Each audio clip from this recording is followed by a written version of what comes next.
Hello friends, good morning, welcome back to my channel. আমি মানসী, তোমরা সবাই কেমন আছো? আমিও ভালো আছি। আর এই দেখো, আজকের সকালের ভিউটা একটু দেখিয়ে দিই। দেখো, মেঘলা আকাশ, মেঘাচ্ছন্ন, আর কীরকম মনে হচ্ছে ঠিক গ্যাংটক কিংবা দার্জিলিংয়ের যেরকম ওয়েদার ঠিক ওই রকম লাগছিল। আর এই দেখো, আমার সকালবেলা চা খাওয়াও হয়ে গেছিলো, আর সকালে টিফিনে ভাত সেটাও খাওয়া হয়ে গেছিলো। কিছু বাসন ছিল, সেই বাসনগুলো নিয়ে কলতলায় বসে পড়েছি। আর আমি বসেছি দেখো কোন জায়গাটায়, ঠিক একদম আমাদের মানে রান্নাঘরের টিনের ছাঁচের তলায়। যেহেতু বৃষ্টি পড়ছে, বৃষ্টির জলটা মাথায় পড়লে শরীর খারাপ করবে, ওই জন্য ওইভাবে বসেছি। আর এই দেখো, থালা বাসনগুলো মেজে নিচ্ছিলাম। আর কি বলতো, আমাদের রান্নাঘরটা একটু বাড়ানো হয়েছে বলে কলতলাটা একটু শর্ট হয়ে গেছে। কলতলাটা না হলে আরও চওড়া ছিল, তখন অসুবিধা হতো না। এখন একটু অসুবিধা হয়, তবে তেমন কিছু অসুবিধা হয় না। আর এই দেখো, তোমাদের সাথে কথা বলতে বলতে আমার বাসনগুলো মাজাও হয়ে গেছে, আমি বাসনগুলো এক এক করে ধুয়ে নিচ্ছিলাম। আর তোমরা কলতলায় খেয়াল করে দেখো বন্ধুরা, যে কতগুলো নারকেল গাছ রয়েছে, আর দুটো দেখো লাঠি লাঠি কী পোতা রয়েছে। ওই দুটো জানো তো জবা ফুলের ডাল আমি এনে বসিয়েছিলাম। দেখো জবা ফুলের ডাল দুটো লেগে গেছে, পাতা, কচি পাতা আর ডালপালা বেরিয়েছে। আমার মনে হয় ফুল হবে। তবু আমি জানি না, মনে হচ্ছে যেন ফুল হবে। কারণ কি বলো তো, তারামা রয়েছে তো, তারামাকে ফুল দেওয়া হয় না, জবা ফুল, ওই জন্যই বসানো। তারপর আমি রান্নাঘরে চলে এসেছিলাম, এসে দেখছিলাম যে মা কি রান্না করেছে। মায়ের ভাত হয়ে গেছিলো, সোয়াবিন আলুর তরকারি হয়ে গেছিলো, আর এই দেখো কড়াইতে তেল দিয়ে দিয়েছে। এবার পটল দেবে, মানে পটল ভাজা হবে। আর তারপর বন্ধুরা দেখো, বাইরের একটুখানি ভিডিও ক্লিপ নিয়েছিলাম, তোমাদের দেখায় যে কীরকম বৃষ্টি হচ্ছিল। ঠিক ওয়েদারটা লাগছিল বর্ষাকালে নিম্নচাপ হলে যেরকম হয়, ঠিক ওই রকম। দেখো আকাশ দেখো ঘোর করে রয়েছে, একটা কীরকম অন্ধকার করে রয়েছে। আর এই দেখো বন্ধুরা, আমার বাইরের সব কাজ হয়ে গেছিলো, এবং ঘরের সব জিনিসপত্র, ফার্নিচার সব মোছামুছি, মানে ঝাঁটপাট দেওয়া সবই হয়ে গেছিলো। আমি এই দেখো ঘরটা মুছে নিচ্ছিলাম।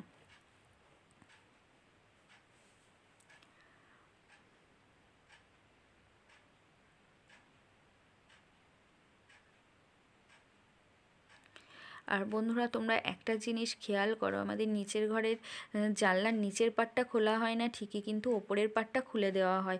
নিচের পাটটা খোলা হয় না কি বলো তো, মানে মানে পোকামাকড় এটা সেটা যদি ঘরে ঢোকে, ওই জন্য খুলি না।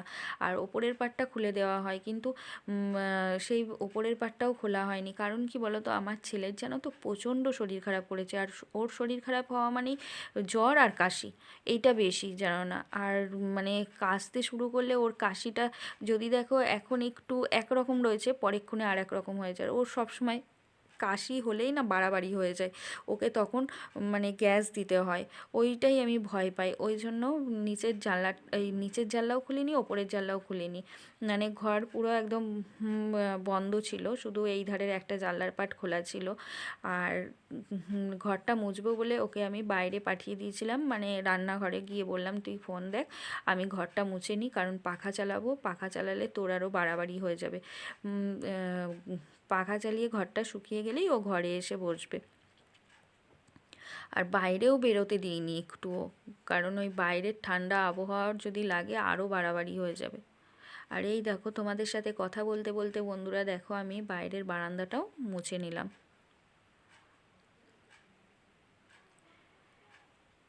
তারপর বন্ধুরা, ঘরদোর মোছার পর তোমাদের একবার ফাইনাল লুকটা দেখিয়ে দিই, কীরকম ঘরদোর পরিষ্কার পরিচ্ছন্ন দেখো করে রেখেছি।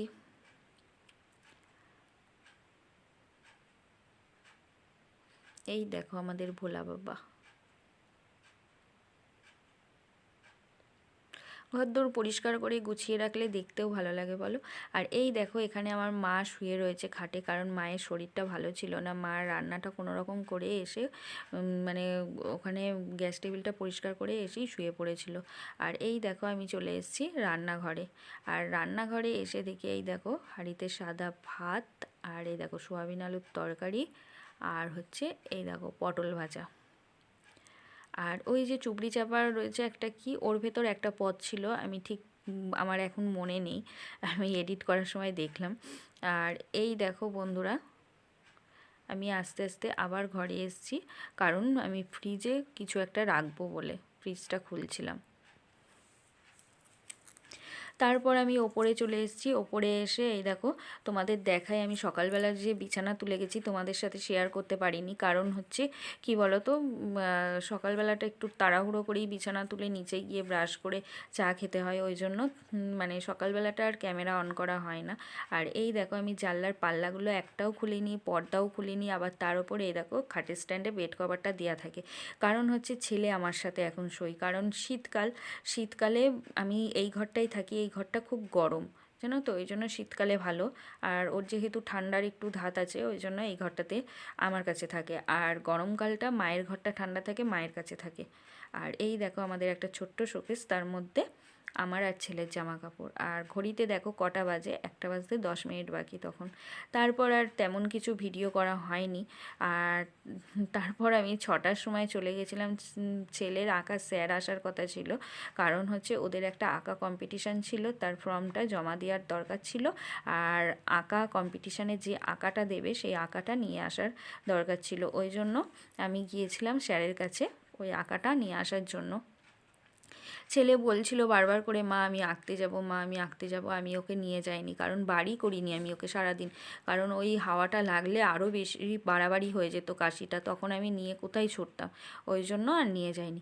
তারপর যেই ওখান থেকে বাড়ি এসেছি 7:30 নাগাদ, বাড়ি আসার পরই আমাকে ডেকে বলছে, মা একটা জিনিস করবে? তা আমি বলছি কী? না তুমি আমাকে একটু পরোটা করে খাওয়াবে। তা আমি বলছি কেন?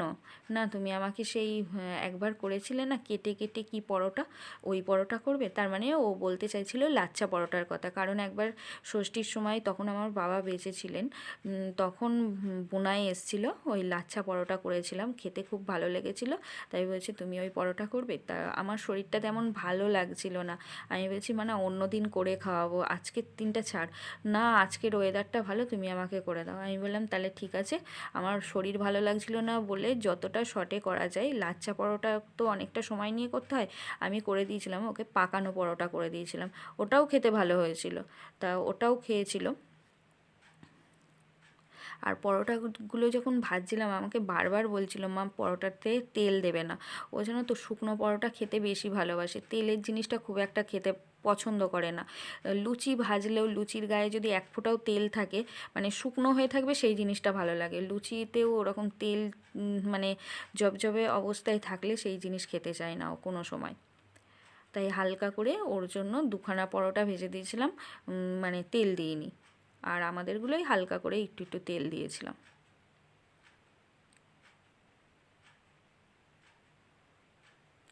আর এটা তারপরের দিন সকালবেলা দেখো বন্ধুরা, কীরকম রোদ বেরিয়েছিল, আমি সব কিছু খুলে দিয়েছিলাম, জানলা, তারপর পর্দা, তারপর হচ্ছে এই দেখো খাটের স্ট্যান্ডে যে ইয়েটা বেড কভারটা ছিল সেটাও সরিয়ে দিয়েছিলাম। আর কীরকম রোদ পড়ছিল দেখো খাটে, আর বালিশগুলো থাক দিয়ে দিয়েছিলাম বক্সের ওপরে, আর ব্ল্যাঙ্কেটও দিয়ে দিয়েছিলাম রোদে। আর এই দেখো মায়ের ঘরের বিছানার সব জিনিসপত্রও আমি সব জানলার বক্সের ওপর দিয়ে দিয়েছিলাম রোদ পাওয়ার জন্য। আর জানো তো সারা দিন এই জানলাতে রোদ থাকে, খাটেও রোদ থাকে, বেশ ভালো লাগে, গরম গরম জিনিস গায়ে দিতেও ভালো লাগে। আর এটা আমাদের পেছনের ভিউ, দেখেছো কীরকম জঙ্গল হয়ে রয়েছে। আর তারপর নিচে এসেছি, এসে দেখি মা কুটনো করছে, উচ্ছে আলুর তরকারি হবে আর ডিমের ঝাল হবে। এই দেখো আলু কুটা হয়ে গেছে, উচ্ছে কোটা হয়ে গেছে, আর ডিমের ঝালের পেঁয়াজ কুটেছে।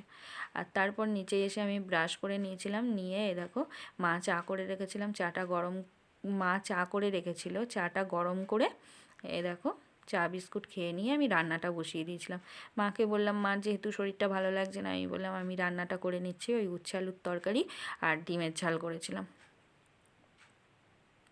একটা সময় যেন তো আমার রান্না করতে ভীষণ ভালো লাগতো, কারণ যে মানুষটার সাথে ছিলাম সেই মানুষটা খেতে ভালোবাসতো যেরকম, মানুষকে খাওয়াতেও ভালোবাসতো সেরকম, আর নিজে মানে পছন্দ করে সব জিনিস বাজার করে নিয়ে আসতো, মানে কোনো জিনিস আনতো না এরকম না, গুছিয়ে বাজার করতে পারতো, ওই জন্য ভালো লাগতো রান্না করতে। আর রান্না যেন তো বিয়ের পর আমি কিছুই জানতাম না, আলু মানে বিয়ের আগে ওই আলু চচ্চড়ি আর ডিম ভাজা ছাড়া কিছু জানতাম না।